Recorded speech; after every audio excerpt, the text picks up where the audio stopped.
আজকে বানিয়ে দেখাবো এবছরের সেরা স্বাদের আম তেলের রেসিপি। এই আম তেলটা বানানো ভীষণ সহজ। আর বন্ধুরা, আমের সিজন থাকতে থাকতে আচারটা ঝটপট বানিয়ে 2 বছর সংরক্ষণ করে রেখে দাও।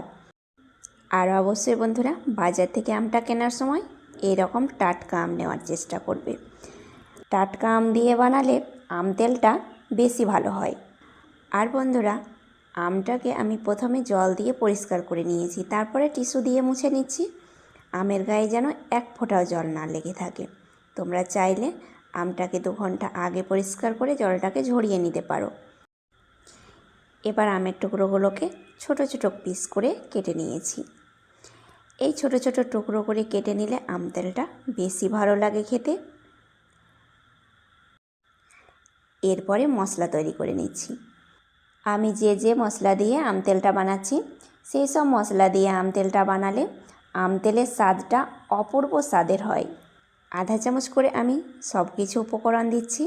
আধা চামচ গোটা জিরে, আধা চামচ মৌরি, আধা চামচ দিলাম জোয়ান, আধা চামচ 5 ফোড়ন। তার সঙ্গে দিলাম 2 চামচ হলুদ সর্ষে। তোমরা লাল সর্ষেও 1 চামচ, হলুদ সর্ষে 1 চামচ অ্যাড করতে পারো। 3টি কাঁচা লঙ্কা, 1 টুকরো আদা ব্লেন্ড করে নেব। আমি ব্লেন্ডারে ব্লেন্ড করে নেব। তোমরা চাইলে শিলনোড়াতেও আধা বাটা করে নিতে পারো। কোনো রকম জল ছাড়াই ব্লেন্ড করে নিয়েছি। আর এই রকম একটু মোটা আকারে থাকবে। এরপরে একটা পাত্রের মধ্যে আমি আমের টুকরোগুলো দিয়ে দিচ্ছি। এবার এই আমের টুকরোর মধ্যে আমি পরপর মশলাগুলো দিচ্ছি। কী মশলাগুলো অ্যাড করছি অবশ্যই তোমরা দেখবে বন্ধুরা, স্কিপ না করে। 1 চামচ দিয়ে দিলাম হলুদের গুঁড়ো, 1 চামচ নিচ্ছি কাশ্মীরি লাল লঙ্কার গুঁড়ো, এতে কালারটা খুব সুন্দর আসে আচারের। 1 চামচ দিচ্ছি বিট লবণ, আর 2 চামচ পরিমাণে নিয়েছি সাদা লবণ। এই দুটো লবণ মিশিয়ে আচারটা বানালে স্বাদটা বেশি ভালো হয়। এবার যে আগে থেকে মশলাটা ব্লেন্ড করে রেখেছিলাম, সেই মশলাটা দিয়ে দিচ্ছি। সম্পূর্ণ মশলাটা আমি দিয়ে দিলাম। এবার একটা চামচ দিয়ে ভালোভাবে মেখে নিচ্ছি। হাত দিয়েও মাখাতে পারো, কিন্তু আমি বলবো হাত দিয়ে না মাখিয়ে চামচ দিয়ে মাখানোই বেশি ভালো। আম তেলটা নষ্ট হওয়ার সম্ভাবনা কোনো মতেই থাকবে না। এবার একটু ঝাঁকিয়ে নিচ্ছি, যেন মশলাগুলো আমের টুকরোর গায়ে লেগে যায়। আর বন্ধুরা, ভালোভাবে চামচ দিয়ে মাখিয়ে নিতে হবে, মশলাটা যেন আমের গায়ে ভালোভাবে লেগে থাকে। এবার আমি বড়সড় একটা ট্রে নিয়েছি, তার মধ্যে সমস্ত আমের টুকরোগুলো দিয়ে দিলাম। এবার ভালোভাবে একটু ছড়িয়ে দিচ্ছি। আর এইভাবে একটু ছড়িয়ে দেওয়ার পরে চলে যাচ্ছি ছাদের ওপরে। রোদ্রে ভালোভাবে আমি 1 দিন শুকিয়ে নেব। রোদের তাপমাত্রা কম থাকলে তোমরা 2 দিন শুকিয়ে নিতে পারো। একটু ছড়িয়ে দিলাম চারিপাশে। 1 দিন পরে ফিরে আসছি। 1 দিন ভালোভাবে আমের টুকরোগুলোকে শুকিয়ে নিয়েছি। এতেই দেখো আমের টুকরোগুলো অনেকটা নরম হয়ে গেছে আর একদম শুকনো ভাব হয়ে গেছে। এবার আমি চলে যাচ্ছি পরের স্টেপে। চুলোর মধ্যে একটা কড়াই বসিয়ে দিয়ে দিচ্ছি সরষের তেল পরিমাণ মতো। তেলটা তোমরা নিজেদের ইচ্ছে মতো অ্যাড করবে। আর বন্ধুরা, তেলের পরিমাণটা এখন কম দিলে তোমরা পরবর্তীতে আবারও অ্যাড করতে পারো। তেল ভালোভাবে গরম হয়ে গেছে। এবার আমি কড়াটাকে নামিয়ে নিচ্ছি। তেলটাকে আমি 5 মিনিট ঠান্ডা করে নিয়েছি। তারপরে দিলাম 5টা শুকনো লঙ্কা, কিছু পরিমাণে রসুন।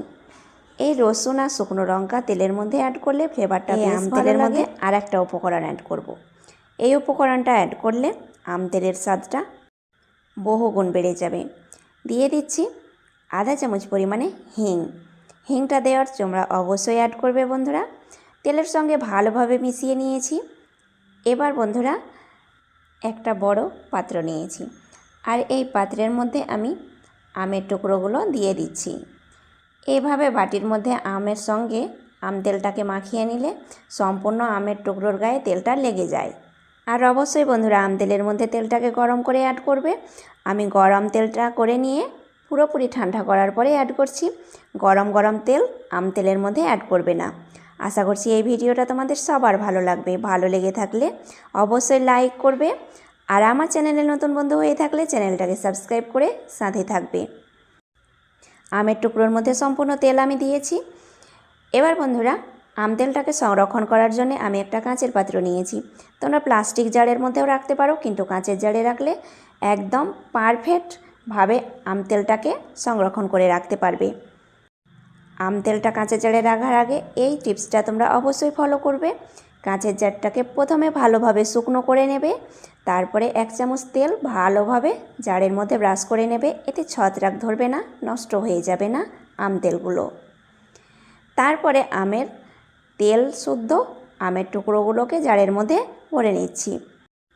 আর বন্ধুরা এই রেসিপিটা কেমন হয়েছে অবশ্যই আমাকে কমেন্টে লিখতে ভুলবে না। কে কোথা থেকে দেখছো অবশ্যই কমেন্টে লিখবে, তোমাদেরকে ধন্যবাদ জানাবো।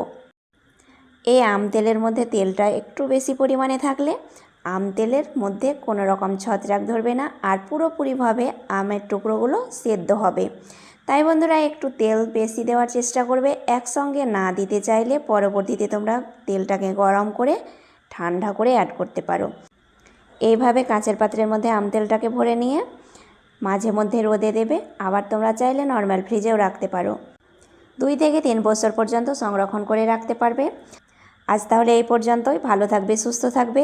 ধৈর্য ধরে এতটা সময় ধরে আমার ভিডিওটা দেখার জন্যে তোমাদের অনেক অনেক ধন্যবাদ।